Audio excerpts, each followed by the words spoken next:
Welcome back, everybody. Guys, it is Saturday, April 20th.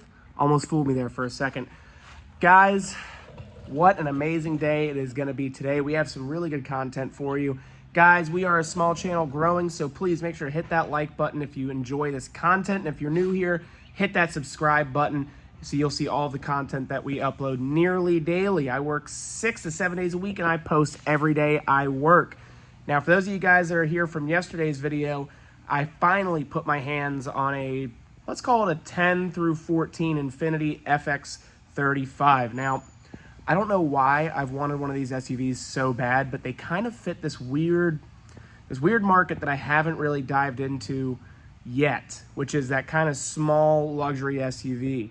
I've tried getting BMW X3s, Audi Q5s. I haven't really fooled with the GLK Mercedes. It's just, I personally think that they're hideous, so I don't like buying them.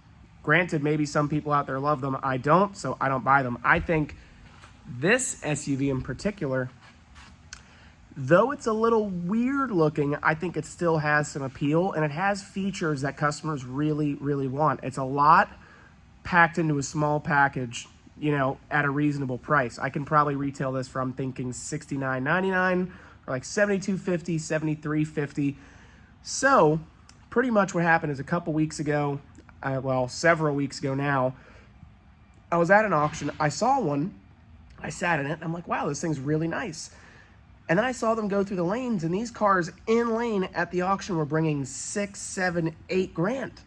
And I'm like, holy cannoli, there's got to be a market here that I'm missing out on. I've got to try one of these SUVs. So finally, yesterday at Orlando Longwood Auto Auction, right? Probably one of my favorite sales to go to. It's a love-hate relationship. I love going there, but I hate that the prices are expensive sometimes, but that's the way the cookie crumbles. Anyway, I go out and I see this 2010 FX35, and I thought, damn, that's a good-looking SUV.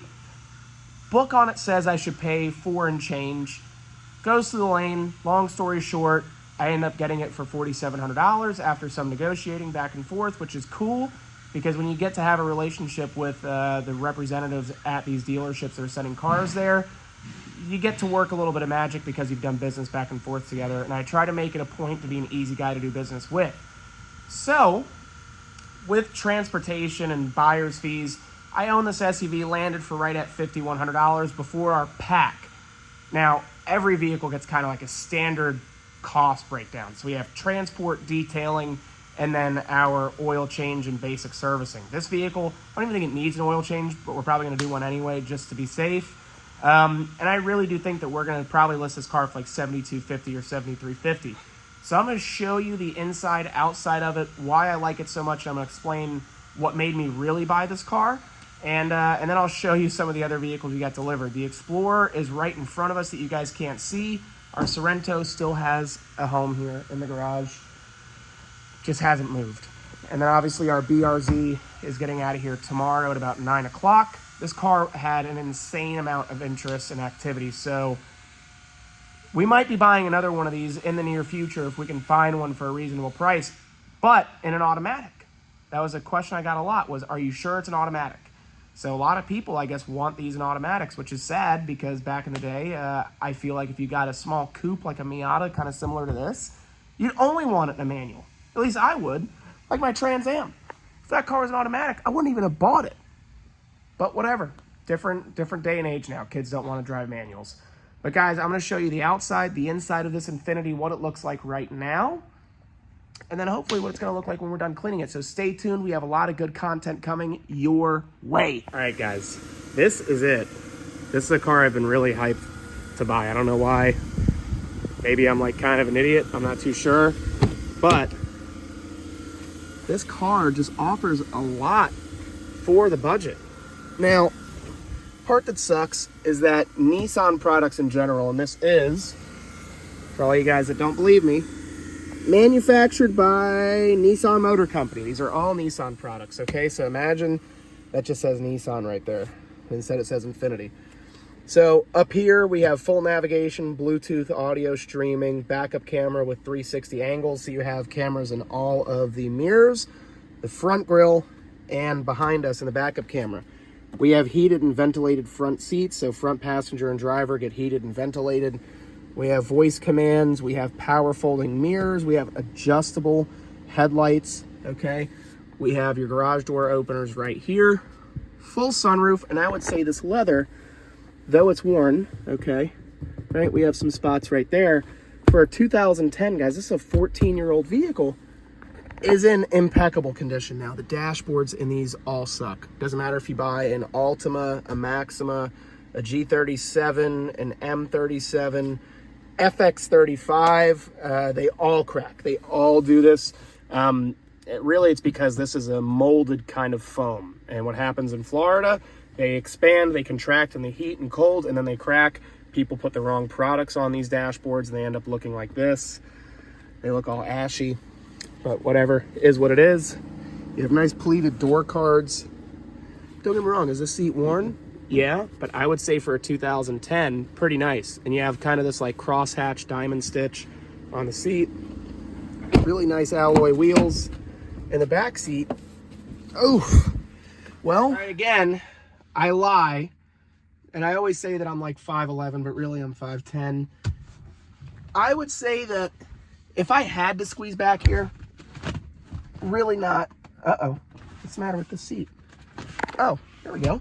Okay, so we have an armrest, we have cup holders, flip up right here. I'd say a halfway decent driving experience. Now granted, this driver's seat is like all the way back, and I still fit back here. I'd say I'm an average height American. You hear that, guys? 5'10" is an average size American. Man, anyway, not a bad experience. And the car really does drive and handle really well.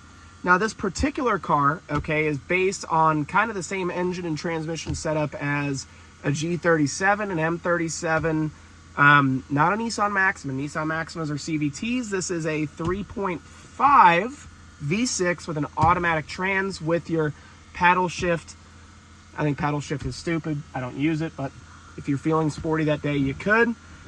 Generally speaking, a really reliable platform. I've actually had a lot of G37s and M37s. I don't know why I've never had one of these particular cars, but I just haven't put my hands on one. And I wanted one bad. Now, they used to make a previous generation of FX35, and it was hideous. This particular car, I would say, is not terrible. Is it great? That's for the buyer to decide. But really, overall, a bad-looking car. Now, we're going to go through, we're going to clean up these headlights. It looks like somebody lived on a dirt road. So this is what the passenger side looks like. You see all that dust and debris. This is an after shot.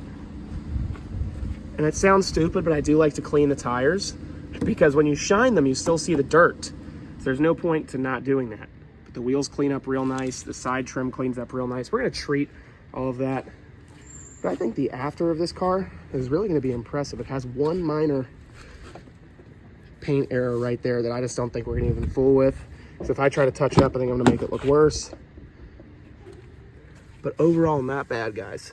Not bad at all. So we're going to clean this truck up, see if we can make it look beautiful.